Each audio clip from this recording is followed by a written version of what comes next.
I'd like to tell you about the strangest secret in the world. Not long ago, Albert Schweitzer, the great doctor and Nobel Prize winner, was being interviewed in London, and a reporter asked him, "Doctor, what's wrong with men today?"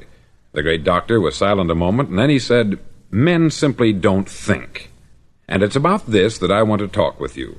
We live today in a golden age. This is an era that man has looked forward, dreamed of, and worked toward for thousands of years. But since it's here, we pretty well take it for granted. We in America are particularly fortunate to live in the richest land that ever existed on the face of the earth, a land of abundant opportunity for everyone. But do you know what happens? Let's take 100 men who start even at the age of 25. Do you have any idea what will happen to those men by the time they're 65? These 100 men who all start even at the age of 25 believe they're going to be successful. If you asked any one of these men if he wanted to be a success, he'd tell you that he did. And you'd notice that he was eager toward life, that there was a certain sparkle to his eye, an erectness to his carriage, and life seemed like a pretty interesting adventure to him. But by the time they're 65, 1 will be rich, 4 will be financially independent, 5 will still be working, 54 will be broke. Now think a moment. Out of the 100, only 5 make the grade. Why do so many fail? What has happened to the sparkle that was there when they were 25? What's become of the dreams, the hopes, the plans? And why is there such a large disparity between what these men intended to do and what they actually accomplished? When we say about 5% achieve success, we have to define success. And here's the definition. Success is the progressive realization of a worthy ideal. If a man is working toward a predetermined goal and knows where he's going, that man is a success. If he's not doing that, he's a failure. Success is the progressive realization of a worthy ideal. Rollo May, the distinguished psychiatrist, wrote a wonderful book called Man's Search for Himself. And in this book he says, "The opposite of courage in our society is not cowardice, it is conformity." And there you have the trouble today. It's conformity. People acting like everyone else, without knowing why, without knowing where they're going. Now think of it. In America right now, there are over 14 million people 65 years of age and over, and about 13 million of these 14 million are broke. They're dependent on someone else for life's necessities. Now, we learn to read by the time we're 7. We learn to make a living by the time we're 25. Usually, by that time, we're not only making a living, we're supporting a family. And yet, by the time we're 65, we haven't learned how to become financially independent in the richest land that has ever been known. Why? We conform. And the trouble is that we're acting like the wrong percentage group, the 95% who don't succeed. Now, why do these people conform? Well, they don't know, really. These people believe that their lives are shaped by circumstances, by things that happen to them, by exterior forces. They're outer-directed people. A survey was made one time that covered a lot of men, working men, and these men were asked this question: why do you work? Why do you get up in the morning? 19 out of 20 had no idea. If you ask them, they'll say, everyone goes to work in the morning. And that's the reason they do it, because everyone else is doing it. Now let's get back to our definition of success. Who succeeds? The only man who succeeds is the man who is progressively realizing a worthy ideal. He's the man who says, I'm going to become this, and then begins to work toward that goal. I'll tell you who the successful people are. A success is the school teacher who's teaching school because that's what she wanted to do. The success is the woman who's a wife and mother because she wanted to become a wife and mother and is doing a good job of it. The success is the man who runs the corner gas station because that's what he wanted to do. The success is the successful salesman who wants to become a top-notch salesman and grow and build with his organization. A success is anyone who is doing deliberately a predetermined job because that's what he decided to do deliberately. But only 1 out of 20 does that. That's why today there isn't really any competition, unless we make it for ourselves. Instead of competing, all we have to do is create. Now, for 20 years, I looked for the key which would determine what would happen to a human being. Was there a key I wanted to know which would make the future a promise that we could foretell to a large extent? Was there a key that would guarantee a person's becoming successful if he only knew about it and knew how to use it? Well, there is such a key, and I've found it. Have you ever wondered why so many men work so hard and honestly without ever achieving anything in particular, and others don't seem to work hard and yet seem to get everything? They have the magic touch. You've heard them say that about someone. Everything he touches turns to gold. And have you ever noticed that a man who becomes successful tends to continue to become successful, and on the other hand, have you noticed how a man who is a failure tends to continue to fail? It's because of goals. Some of us have them, some don't. People with goals succeed because they know where they're going. Now think of a ship leaving a harbor, and think of it with the complete voyage mapped out and planned. The captain and crew know exactly where it's going and how long it will take. It has a definite goal. 9,999 times out of 10,000 it will get to where it started out to get. Now let's take another ship, just like the first, only let's not put a crew on it, or a captain at the helm. Let's give it no aiming point, no goal, no destination. We just start the engines and let it go. I think you'll agree with me that if it gets out of the harbor at all, it will either sink or wind up on some deserted beach a derelict. It can't go any place because it has no destination and no guidance. It's the same with a human being. Take the salesman, for example. There is no other person in the world today with the future of a good salesman. Selling is the world's highest paid profession, if we're good at it and if we know where we're going. Every company needs top-notch salesmen, and they reward those men. The sky is the limit for them. But how many can you find? Someone once said, "The human race is fixed, not to prevent the strong from winning, but to prevent the weak from losing." The American economy today can be likened to a convoy in time of war. The entire economy is slowed down to protect its weakest link, just as the convoy had to go at the speed that would permit its slowest vessel to remain in formation. That's why it's so easy to make a living today. It takes no particular brains or talent to make a living and support a family today. So we have a plateau of so-called security, if that's what a person's looking for. But we do have to decide how high above this plateau we want to aim for. Now let's get back to the strangest secret in the world, the story that I wanted to tell you today. Why do men with goals succeed in life, and men without them fail? Well, let me tell you something which, if you really understand it, will alter your life immediately. If you understand completely what I'm going to tell you from this moment on, your life will never be the same again. You'll suddenly find that good luck just seems to be attracted to you. The things you want just seem to fall in line. And from now on, you won't have the problems, the worries, the gnawing lump of anxiety that perhaps you've experienced before. Doubt, fear, well, they'll be things of the past. Here's the key to success, and the key to failure. We become what we think about. Now let me say that again. We become what we think about. Throughout all history, the great wise men and teachers, philosophers and prophets have disagreed with one another on many different things. It is only on this one point that they are in complete and unanimous agreement. Listen to what Marcus Aurelius, the great Roman emperor, said. He said, "A man's life is what his thoughts make of it."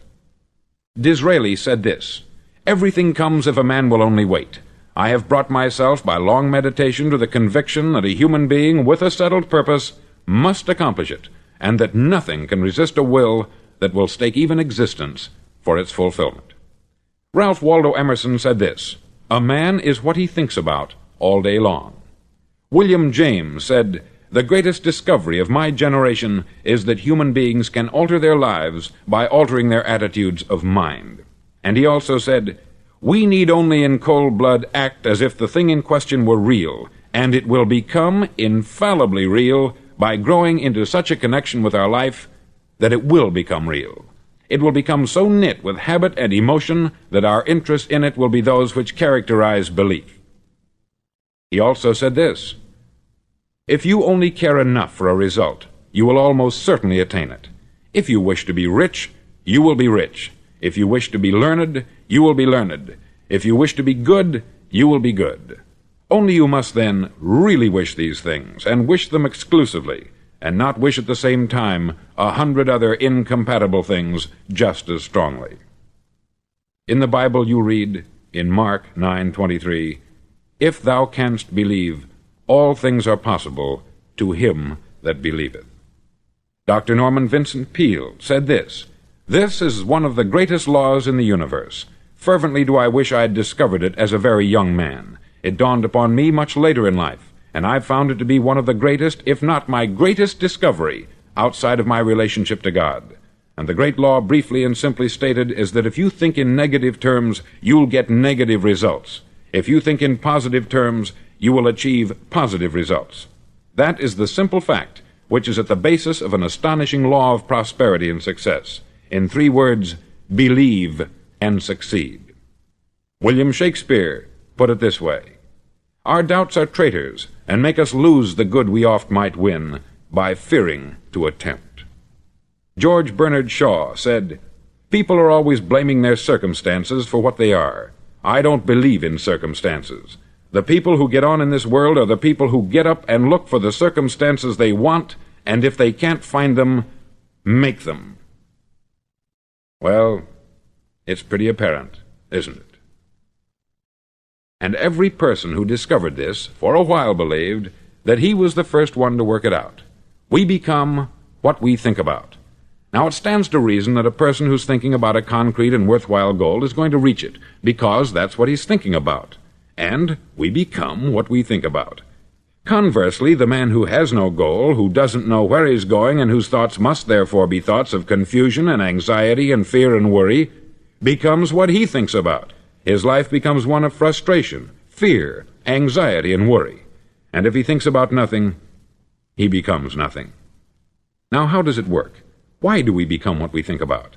Well, I'll tell you how it works as far as we know. Now, to do this, I want to tell you about a situation that parallels the human mind. Suppose a farmer has some land, and it's good, fertile land. Now, the land gives the farmer a choice. He may plant in that land whatever he chooses. The land doesn't care. It's up to the farmer to make the decision. Now, remember, we're comparing the human mind with the land, because the mind, like the land, doesn't care what you plant in it. It will return what you plant, but it doesn't care what you plant. Now, let's say that the farmer has 2 seeds in his hand. One is a seed of corn, the other is nightshade, a deadly poison. He digs 2 little holes in the earth, and he plants both seeds, one corn, the other nightshade. He covers up the holes, waters, and takes care of the land, and what will happen? Invariably, the land will return what is planted. As it's written in the Bible, "As ye sow, so shall ye reap." Remember, the land doesn't care. It will return poison in just as wonderful abundance as it will corn. So up come the 2 plants, one corn, one poison. Now, the human mind is far more fertile, far more incredible and mysterious than the land, but it works the same way. It doesn't care what we plant. Success, failure.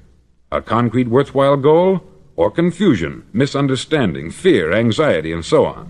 But what we plant, it will return to us. You see, the human mind is the last great unexplored continent on the earth. It contains riches beyond our wildest dreams. It will return anything we want to plant. Now, you might say, well, if that's true, why don't people use their minds more? Well, I think they've figured out an answer to that, too. Our mind comes as standard equipment at birth. It's free, and things that are given to us for nothing we place little value on. Things that we pay money for, we value. The paradox is that exactly the reverse is true. Everything that's really worthwhile in life came to us free. Our mind, our soul, our body, our hopes, our dreams, our ambitions, our intelligence, our love of family and children and friends. All these priceless possessions are free, but the things that cost us money are actually very cheap and can be replaced at any time. A good man can be completely wiped out and make another fortune. He can do that several times. Even if our home burns down, we can rebuild it, but the things we got for nothing, we can never replace. The human mind isn't used merely because we take it for granted. Familiarity breeds contempt. It can do any kind of job we assign to it, but generally speaking, we use it for little jobs instead of big important ones. Universities have proved that most of us are operating on about 10% of our abilities. Decide now, what is it you want? Plant your goal in your mind.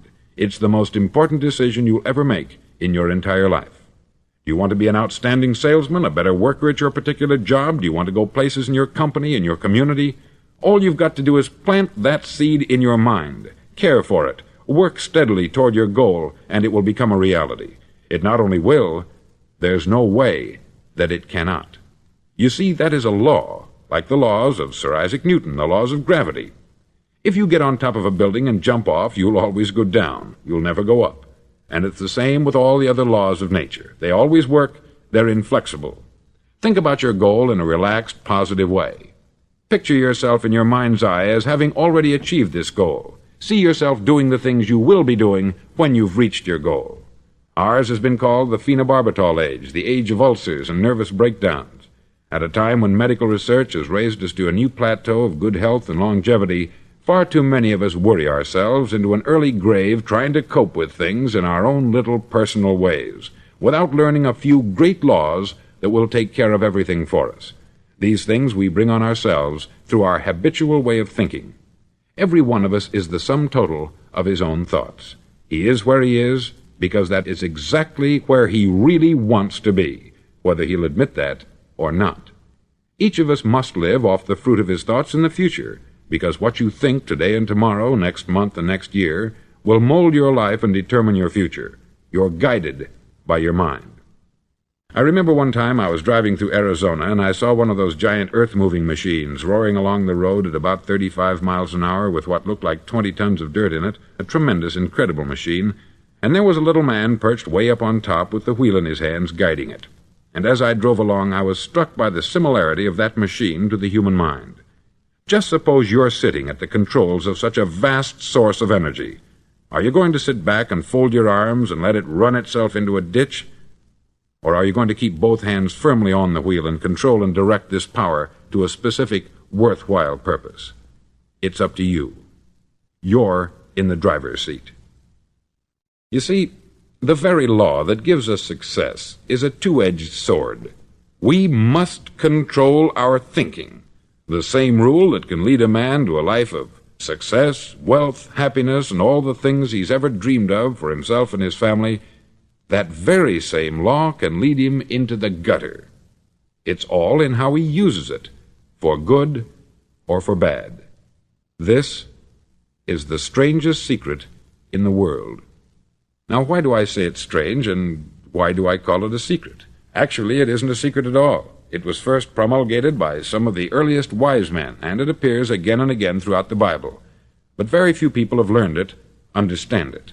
That's why it's strange, and why, for some equally strange reason, it virtually remains a secret. I believe that you could go out and walk down the main street of your town and ask one man after another what the secret of success is, and you probably wouldn't run into one man in a month who could tell you. Now, this information is enormously valuable to us, if we really understand it and apply it. It's valuable to us not only for our own lives, but the lives of those around us, our family, employees, associates, and friends. Life should be an exciting adventure. It should never be a bore. A man should live fully, be alive. He should be glad to get out of bed in the morning. He should be doing a job he likes to do because he does it well. One time I heard Grove Patterson make a speech, the editor-in-chief of the Toledo Daily Blade, and as he concluded his speech, he said something that I've never forgotten. He said something like this: "My years in the newspaper business have convinced me of several things, among them that people are basically good, and that we came from someplace, and we're going someplace. So we should make our time here an exciting adventure. The architect of the universe didn't build a stairway leading nowhere." And the greatest teacher of all, the carpenter from the plains of Galilee, gave us the secret time and time again. As ye believe, so shall it be done unto you.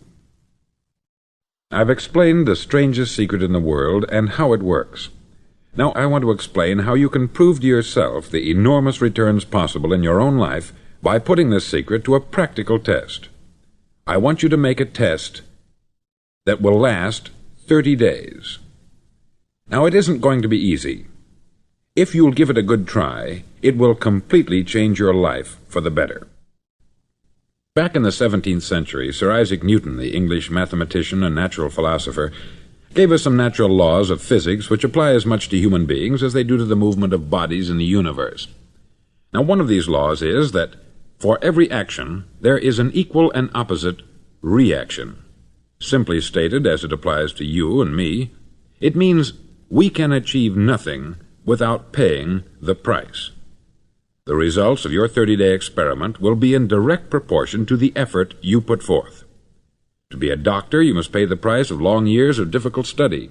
To be successful in selling, and remember that each of us succeeds to the extent of his ability to sell, selling our families on our ideas, selling education in schools, selling our children on the advantages of living the good and honest life, selling our associates and employees on the importance of being exceptional people, to, of course, the profession of selling itself. But to be successful in selling our way to the good life, we must be willing to pay the price. Now, what is that price? Well, it's many things. First, it's understanding emotionally, as well as intellectually, that we literally become what we think about, that we must control our thoughts if we're to control our lives. It's understanding fully that, as ye sow, so shall ye reap. Secondly, it's cutting away all the fetters from the mind and permitting it to soar as it was divinely designed to do.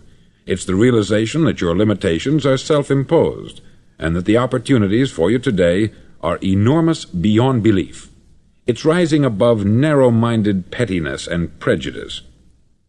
Thirdly, to use all your courage to force yourself to think positively on your own problem, to set a definite and clearly defined goal for yourself, to let your marvelous mind think about your goal from all possible angles, to let your imagination speculate freely upon many different possible solutions, to refuse to believe there are any circumstances sufficiently strong to defeat you in the accomplishment of your purpose, to act promptly and decisively when your course is clear, and to keep constantly aware of the fact that you are, at this moment, standing in the middle of your own acre of diamonds, as Russell Conwell used to point out. Fourth, save at least 10% of what you earn. It's also remembering that no matter what your present job, it has enormous possibilities if you're willing to pay the price. Now let's just go over the important points in the price each of us must pay to achieve the wonderful life that can be ours. It is, of course, worth any price. 1. You will become what you think about. 2. Remember the word imagination. Let your mind soar. 3. Courage. Concentrate on your goal every day. 4. Save 10% of what you earn. And action. Ideas are worthless unless we act on them. Now I'll try to outline the 30-day test I want you to make. Now keep in mind that you have nothing to lose by making this test, and everything you could possibly want to gain. There are two things that may be said of everyone. Each of us wants something, and each of us is afraid of something. I want you to write on a card what it is you want more than anything else. It may be more money. Perhaps you'd like to double your income or make a specific amount of money. It may be a beautiful home. It may be success at your job. It may be a particular position in life. It could be a more harmonious family. Each of us wants something. Write down on your card specifically what it is that you want. Make sure it's a single goal and clearly defined. You needn't show it to anyone, but carry it with you so that you can look at it several times a day. Think about it in a cheerful, relaxed, positive way each morning when you get up, and immediately you have something to work for, something to get out of bed for, something to live for. Look at it every chance you get during the day and just before going to bed at night. As you look at it, remember that you must become what you think about, and since you're thinking about your goal, you realize that soon it will be yours. In fact, it's yours really the moment you write it down and begin to think about it. Look at the abundance all around you as you go about your daily business. You have as much right to this abundance as any other living creature. It's yours for the asking. Now we come to the difficult part. Difficult because it means the formation of what is probably a brand new habit, and new habits are not easily formed. Once formed, however, it'll follow you for the rest of your life. Stop thinking about what it is you fear. Each time a fearful or negative thought comes into your consciousness, replace it with a mental picture of your positive and worthwhile goal. There will come times when you will feel like giving up. It's easier for a human being to think negatively than positively. That's why only 5% is successful. You must begin now to place yourself in that group. For 30 days you must take control of your mind. It will think only about what you permit it to think. Each day for this 30-day test, do more than you have to do. In addition to maintaining a cheerful, positive outlook, give of yourself more than you've ever done before. Do this knowing that your returns in life must be in direct proportion to what you give. The moment you decide on a goal to work toward, you're immediately a successful person. You're then in that rare and successful category of people who know where they're going. Out of every 100 people, you belong to the top 5. Don't concern yourself too much with how you're going to achieve your goal. Leave that completely to a power greater than yourself. All you have to do is know where you're going. The answers will come to you of their own accord. Remember these words from the Sermon on the Mount, and remember them well. Keep them constantly before you this month of your test. Ask, and it shall be given you. Seek, and ye shall find. Knock, and it shall be opened unto you. For every one that asketh receiveth, and he that seeketh findeth, and to him that knocketh it shall be opened. It's as marvelous and as simple as that. In fact, it's so simple that in our seemingly complicated world it's difficult for an adult to understand that all he needs is a purpose and faith. For 30 days, do your best.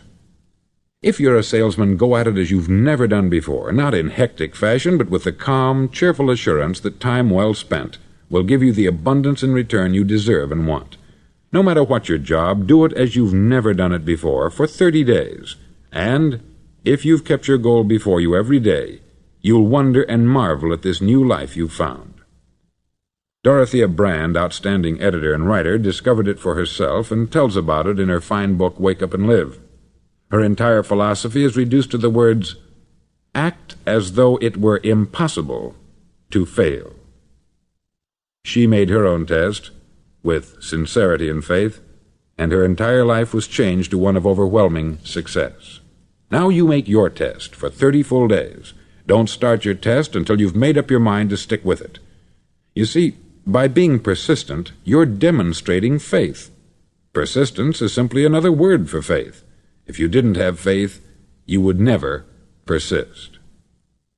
If you should fail during your first 30 days, by that I mean suddenly find yourself overwhelmed by negative thoughts, you've got to start over again from that point and go 30 more days. Gradually your new habit will form until you find yourself one of that wonderful minority to whom virtually nothing is impossible. Don't forget the card. It's vitally important as you begin this new way of living. On one side of the card, write your goal, whatever it may be. On the other side, write the words we've quoted from the Sermon on the Mount. Ask, and it shall be given you. Seek, and ye shall find. Knock, and it shall be opened unto you. Nothing great was ever accomplished without inspiration. See that during these crucial first 30 days, your own inspiration is kept at a peak. Above all, don't worry. Worry brings fear, and fear is crippling. The only thing that can cause you to worry during your test is trying to do it all yourself. Know that all you have to do is hold your goal before you. Everything else will take care of itself. Remember also to keep calm and cheerful. Don't let petty things annoy you and get you off course. Now, since making this test is difficult, some may say, well, why should I bother? Well, look at the alternative. No one wants to be a failure. No one really wants to be a mediocre individual. No one wants a life constantly filled with worry, fear, and frustration. Therefore, remember that you must reap that which you sow. If you sow negative thoughts, your life will be filled with negative things. If you sow positive thoughts, your life will be cheerful, successful, and positive. Now, gradually, you will have a tendency to forget what you've heard on this record. Play it often. Keep reminding yourself of what you must do to form this new habit. Gather your whole family about and listen to what's been said here at regular intervals. You know, most men will tell you that they want to make money without understanding the law. The only people who make money work in the mint. The rest of us must earn money. This is what causes those who keep looking for something for nothing or a free ride to fail in life. The only way to earn money is by providing people with services or products which are needed and useful. We exchange our product or service for the other man's money. Therefore, the law is that our financial return will be in direct proportion to our service. Success is not the result of making money. Making money is the result of success, and success is in direct proportion to our service. Most people have this law backwards. They believe that you're successful if you earn a lot of money. The truth is that you can only earn money after you're successful. It's like the story of the man who sat in front of the stove and said to it, "Give me heat, and then I'll add the wood." How many men and women do you know, or do you suppose there are today, who take the same attitude toward life? There are millions. We've got to put the fuel in before we can expect heat. Likewise, we've got to be of service first before we can expect money. Don't concern yourself with the money. Be of service. Build, work, dream, create. Do this, and you'll find there's no limit to the prosperity and abundance that will come to you. Prosperity is founded upon a law of mutual exchange.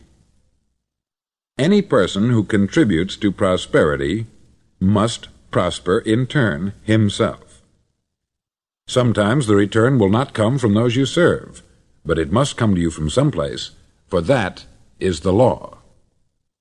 For every action there is an equal and opposite reaction. As you go daily through your 30-day test period, remember that your success will always be measured by the quality and quantity of service you render, and money is a yardstick for measuring this service. No man can get rich himself unless he enriches others. There are no exceptions to a law. You can drive down any street in America and from your car estimate the service that's being rendered by the people living on that street. Had you ever thought of this yardstick before? It's interesting. Some, like ministers and priests and other devoted people, measure their returns in the realm of the spiritual, but again, their returns are equal to their service. Once this law is fully understood, any thinking person can tell his own fortune. If he wants more, he must be of more service to those from whom he receives his return. If he wants less, he has only to reduce this service. This is the price you must pay for what you want. If you believe you can enrich yourself by deluding others, you can only end by deluding yourself. It may take some time, but just as surely as you breathe, you'll get back what you put out. Don't ever make the mistake of thinking you can avert this. It's impossible. The prisons and the streets where the lonely walk are filled with people who tried to make new laws just for themselves. We may avoid the laws of man, but there are greater laws that cannot be broken. An outstanding medical doctor recently pointed out 6 steps that will help you realize success. 1. Set yourself a definite goal. 2. Quit running yourself down. 3. Stop thinking of all the reasons why you cannot be successful, and instead think of all the reasons why you can. 4. Trace your attitudes back through your childhood and try to discover where you first got the idea you couldn't be a success, if that's the way you've been thinking. 5. Change the image you have of yourself by writing out a description of the person you would like to be. And 6. Act the part of the successful person you have decided to become. The doctor who wrote those words is a noted West Coast psychiatrist, David Harold Fink, M.D. Do what all experts since the dawn of recorded history have told you you must do. Pay the price by becoming the person you want to become. It's not nearly as difficult as living unsuccessfully. Make your 30-day test. Then repeat it. Then repeat it again. Each time it will become more a part of you until you'll wonder how you could ever have lived any other way.